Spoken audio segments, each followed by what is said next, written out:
మద్యం తాగి దొరికితే జరిమానా వేయండి కానీ వాహనాన్ని లాక్కోవద్దు. పోలీసులకు హైకోర్టు ఇచ్చిన కీలక ఆదేశాలు ఇవే. తెలంగాణలో వాహనదారులకు ముఖ్యంగా ట్రాఫిక్ నిబంధనల విషయంలో పోలీసుల అత్యుత్సాహానికి గురయ్యే వారికి రాష్ట్ర హైకోర్టు భారీ ఊరటనిచ్చింది. డ్రంక్ అండ్ డ్రైవ్ తనిఖీల పేరుతో పోలీసులు ఇష్టానుసారంగా వాహనాలను సీజ్ చేయడంపై ధర్మాసనం ఆగ్రహం వ్యక్తం చేసింది. మద్యం సేవించి వాహనం నడిపినంత మాత్రాన ఆ వాహనాన్ని పోలీస్ స్టేషన్ కు తరలించే లేదా స్వాధీనం చేసుకునే అధికారం పోలీసులకు లేదని హైకోర్టు స్పష్టం చేసింది.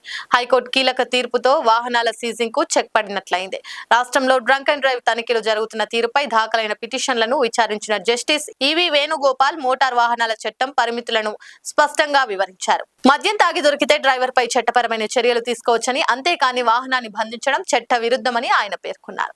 లైక్ చేయండి, షేర్ చేయండి, సబ్స్క్రైబ్ చేయండి. మరిన్ని వీడియోల కోసం బెల్ సింబల్ పై క్లిక్ చేయండి.